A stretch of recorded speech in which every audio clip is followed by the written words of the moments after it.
What's up, y'all? Devon here from Obligatory, bringing you the best news stories and upcoming album releases announced this week of April 28, 2023. And we have to start with some tours and concerts and festivals that have been announced. Summer and spring are heating up. I'm most excited to hear that Danny Brown and Jpegmafia are doing their Scaring the Hose tour this summer. It's a bit sad though, because as of now, there are no West Coast dates announced or confirmed. Like no California, no West Coast in general. They're going to Texas and pretty much southern and eastern states beyond that. Like I'm from Portland. I saw Portland on there and then I realized it was Portland, Maine. And I'm like, yo.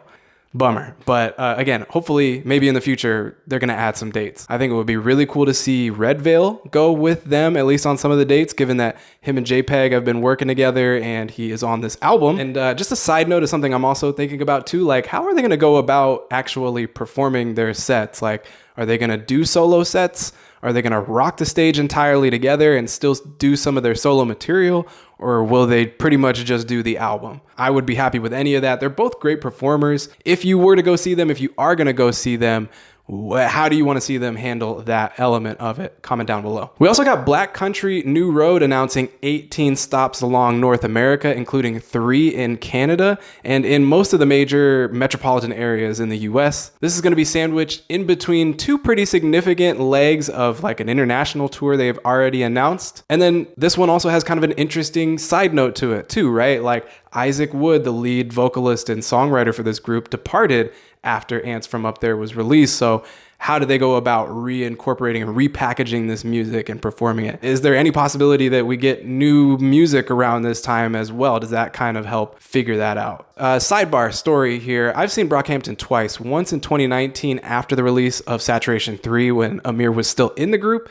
And then once like almost a year later, but before they had actually released any music after he left the group. So it was interesting to see how they navigated trying to work around his contributions to a lot of the songs they performed. If a verse of his would come up, they just kind of like skip ahead in the song. Now, that was a group with many different identities and vocalists within the group to compensate for that. And here with Black Country New Road, we have like the central figure of the songwriting and the performing not being in the group. So I'm just very interested to see what that sounds like when they go on this pretty lengthy tour. Now, this next story is feel-good hip-hop news if I've ever seen it. Deltron 3030, including Delta Funky Homo Sapien, Dan the Automator, and Koala Kid, will be reuniting in Denver, Colorado, of all places, for a show alongside the Wu-Tang Clan and Run the Jewels.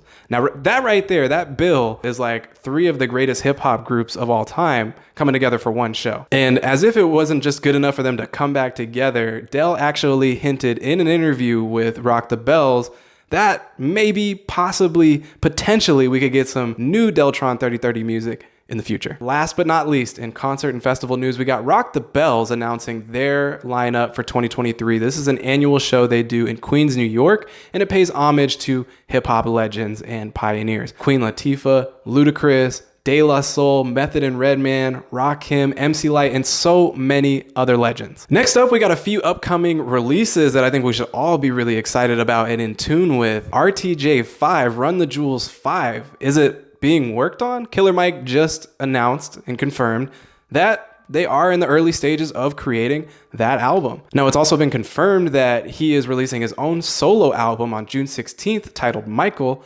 And this is exciting because it's the first project he's released as a solo artist since 2012 when he did rap music with LP, which was a precursor to their RTJ work. And since then, they have dropped 4 albums in 7 years. So we are going to get that 5th album, and we have a Killer Mike album coming very soon. We got 2 Griselda related albums, with Benny the Butcher announcing his album Everybody Can't Go is coming August 11th. He announced that on DTLR radio. It's going to be his Def Jam debut, and it will be exclusively produced by Hit Boy, which you have seen on so many recent projects lately. Really interesting to see that come to fruition. Then we also got Conway the Machine announcing his new albums coming out next week, May 5th.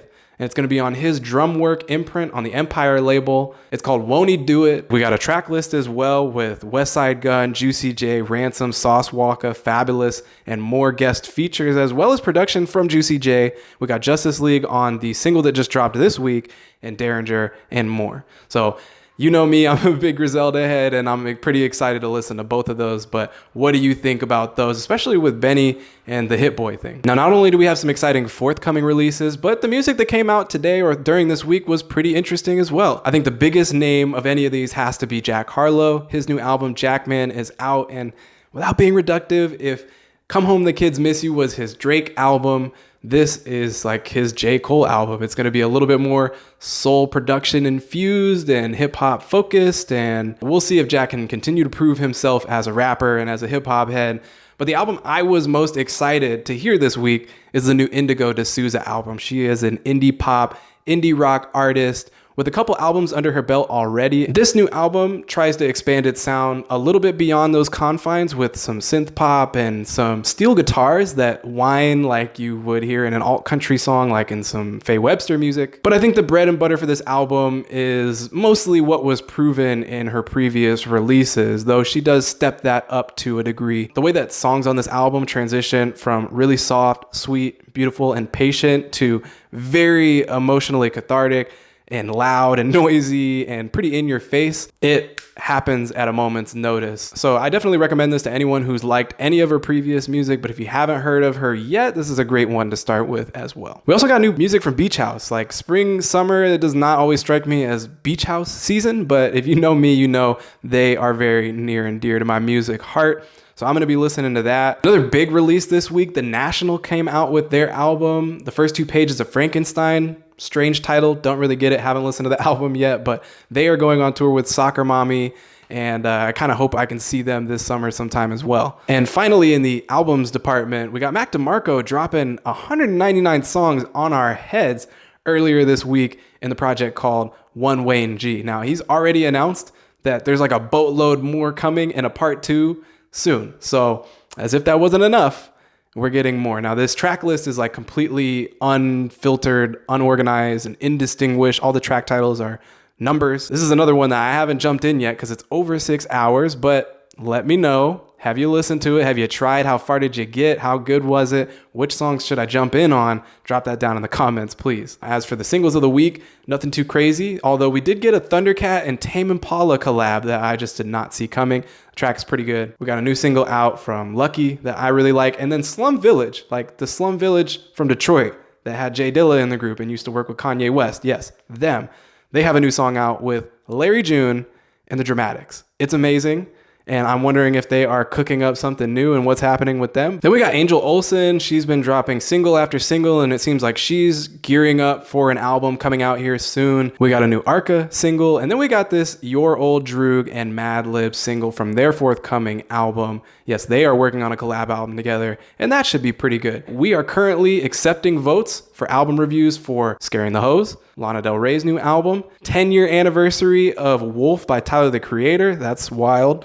And 5-year anniversary of Care For Me by Saba. That's wild. If you like, love, or hate any of those albums, go down to the link in our description and you can rate the album, pick the top tracks, and if you have a review for that album, you can submit it for a feature as well. And that about does it for this week's news segment. I am Devon reporting for Obligatory, and again, you can follow us at Obligatory on Instagram and Twitter. You can follow the Obligatory subreddit, r/Obligatory, and we will be back next week with more news. So see y'all then. Peace.